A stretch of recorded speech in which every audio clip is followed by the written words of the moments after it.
Squid பிடிக்காதவங்க கூட இந்த மாதிரி செஞ்சு கொடுத்தா அருமையாக சாப்பிடுவாங்க. இதுதான் ஸ்டஃப்டு ஸ்குவிட் ஃப்ரை. எப்படி செய்யலான்னு பார்க்கலாமா? ஸ்குவிட் நம்மளே க்ளீன் பண்ணிக்கலாம். அது எப்படி க்ளீன் பண்ணலான்றது அடுத்த வீடியோவில் காட்டுறேன். இது வந்து 300 கிராம் ஸ்குவிட் எடுத்திருக்கேன் நான். இப்போ 300 கிராம் ஸ்குவிட்டுக்கு 2 மீடியம் சைஸ் வெங்காயம், 1 தக்காளி, 10 பல்லு பூண்டு நல்லா பொடிசா நறுக்கிக்கோங்க. அதே போல் ஒரு பெரிய துண்டு இஞ்சியை நல்லா பொடிசா நறுக்கிக்கோங்க. ஒரு கடாயில் எண்ணெய் ஊற்றிக்கோங்க. எண்ணெய் சூடானதுக்கப்புறம் அதில் சோம்பு, கருவேப்பிலை, பொடிசா நறுக்கி வச்ச இஞ்சி, பூண்டு இது எல்லாத்தையும் போட்டுக்கோங்க.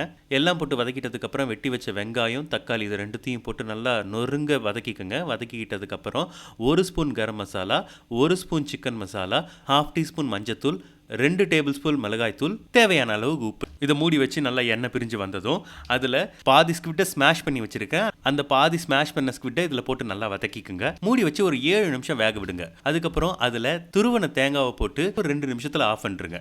இதுக்கப்புறம் மீதி ஸ்குவிட்டில் இந்த ஸ்டஃபிங்கை உள்ளார வச்சு நல்லா ஸ்டஃப் பண்ணிக்கோங்க. நல்லா கொதிக்கிற இட்லி சட்டியில் ஸ்டஃப் பண்ண ஸ்குவிட் அதில் வச்சு கரெக்டாக ஒரு 7 நிமிஷம் நீங்கள் அதை வேக வச்சுக்கிட்டு மறுபடியும் அதை வந்து நீங்கள் வானலியில் போட்டு ஒரு 2 பெரட்டு பெரட்டிக்கோங்க. அதில் கொத்தமல்லி தூவி மூடி வச்சு எடுத்தா ஸ்குவிட் ஃப்ரை ரெடி. செஞ்சு பார்த்துட்டு எப்படி இருக்குதுன்னு கமெண்ட்ல சொல்லுங்க. ருசியா சாப்பிடணும்னா மெனக்கெடுறதுல தப்பே இல்லை.